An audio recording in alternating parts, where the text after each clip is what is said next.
প্রিয় শিক্ষার্থী বন্ধুরা, তোমরা বোর্ডের দিকে লক্ষ্য করো। বোর্ডে একটি সমস্যা দেওয়া আছে। এই সমস্যাটি আমরা এখন সমাধান করব। দেখো, গীতা অপেক্ষা সীতা 490 টাকা বেশি আছে। আবির অপেক্ষা গীতার 520 টাকা কম আছে। আবিরের কাছে 965 টাকা আছে। গীতা ও সীতার কাছে কত টাকা আছে আমরা সেটি এখন বের করব। গীতার কাছে কত টাকা এবং সীতার কাছে কত টাকা আছে আমরা সেটি বের করব। ঠিক আছে, এবার দেখো দেওয়া আছে আবিরের কাছে 965 টাকা আছে। আমরা এটা লিখব। ঠিক আছে, আবিরের কাছে আছে এরকম দেখবা। দেখো ভালো করে লক্ষ্য করো। আবিরের কাছে আছে, সবাই বলো আবিরের কাছে আছে কত টাকা? আবিরের কাছে আছে 965 টাকা। সবাই 965 টাকা। হ্যাঁ, সবাই বলতে হবে আমার সাথে 965 টাকা। ওকে, এবার দেখো আবির অপেক্ষা গীতার 520 টাকা কম আছে। তাহলে আমি এটা লিখবো আবির অপেক্ষা গীতার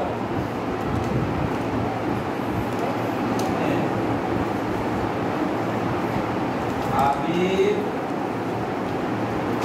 অপেক্ষা কার? অপেক্ষা কার? আবির অপেক্ষা কার? আবির অপেক্ষা কার? সীতার। বলতে হবে, আমার সাথে বলতে হবে আবির অপেক্ষা গীতার কম আছে। কম আছে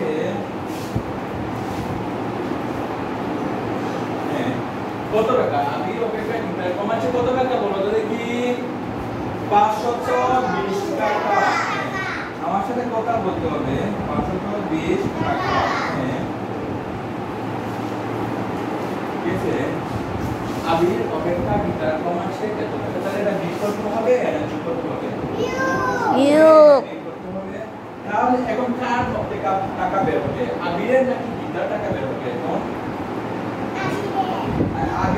আবিরের কাছে আছে তো অলরেডি 965 টাকা। তাহলে এই টাকাটা কার বের হবে? আবার বলতেছে আবিরের নাকি গীতার টাকা বের হবে? এখন গীতার টাকা বের হবে। ঠিক আছে, এখন গীতার টাকা। তাহলে গীতার কাছে আছে বা গীতার টাকা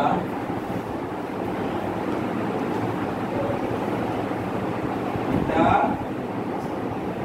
টাকা সমান বিকল্প। দেখো 5 সাথে 0 বিকল্পে 5 হয়। 10 থেকে 2 বিকল্পে 4 হয়। 9 থেকে 5 বিকল্পে 4 হয়। এত টাকা। ওকে, হ্যাঁ, এবার আমরা কিন্তু একটা উত্তর পেয়ে গেছি। গীতার কাছে আছে কত টাকা? 445 টাকা গীতার কাছে আছে। ওকে, হ্যাঁ, এবার দেখো আমার গীতা অপেক্ষা সীতার কত টাকা বেশি আছে। এবার দেখো গীতার কাছে আছে কত টাকা? 445 টাকা আছে। ঠিক আছে না? তাইলে আবার দেওয়া গীতা অপেক্ষা মানে কে অপেক্ষা? এই গীতা অপেক্ষা কার বেশি বলো তো দেখি? সীতার 490 টাকা বেশি আছে। তাহলে লিখতে হবে হ্যাঁ, তাহলে আবির গীতার টাকা আছে এত টাকা। ঠিক আছে, গীতার টাকা এত, গীতার আছে এত টাকা। তাহলে এবার দেখো গীতা অপেক্ষা সীতা 490 টাকা বেশি আছে। গীতা অপেক্ষা সীতা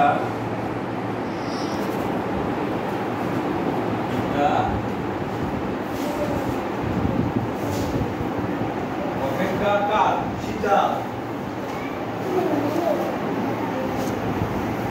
সীতা কম না বেশি? হ্যাঁ, বেশি আছে। বেশি আছে। কত টাকা আছে বলো তো দেখি? কত টাকা গীতা? কত টাকা? 520 টাকা। এটা তো গীতা কথা। গীতা এত টাকা কম আছে আর সীতার কত টাকা বেশি আছে? 490 টাকা। হ্যাঁ, 490 টাকা। তাহলে এবার এটা কি যোগ করব না বিয়োগ করব? থ্যাংক ইউ যোগ করব। তাহলে এবার তোমরা বলো তো এটা কার টাকা বের হবে, গীতার নাকি সীতার টাকা বের হবে? সীতার। কেন সীতার টাকা বের হবে? কারণ গীতার টাকা তো আমরা অলরেডি জানি, ঠিক আছে না? এবার আমরা কার বের করবো? সীতার। ওকে, তাহলে আমি সীতার টাকা বের করি। সীতার টাকা সমান, তাহলে 5000 শূন্য করলে 5ই হয়, 4 এর 9 যোগ করলে কত হয়? 13, 13 কত বসবে? 3, হাতে লাগলো 1, তাহলে 4 এ 8, হাতে রেখে 9, এত টাকা। আর উত্তর শেষ হয়ে গেছে, কথা ঠিক আছে। তারপরে লিখবো আমরা শেষ, বিটা আছে, বিটার টাকা এত টাকা আর সেটার টাকা এত টাকা। ওকে, উত্তরটা আমরা লিখতে পারি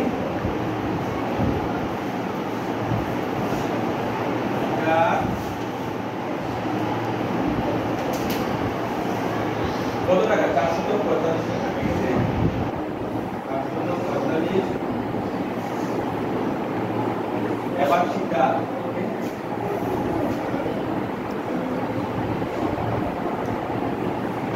শিক্ষা কত টাকা? 935 টাকা। yes, এত, ঠিক আছে। এবার কি এই অঙ্কটি তোমরা বুঝতে পারছো না বুঝোনি? ওকে, তাহলে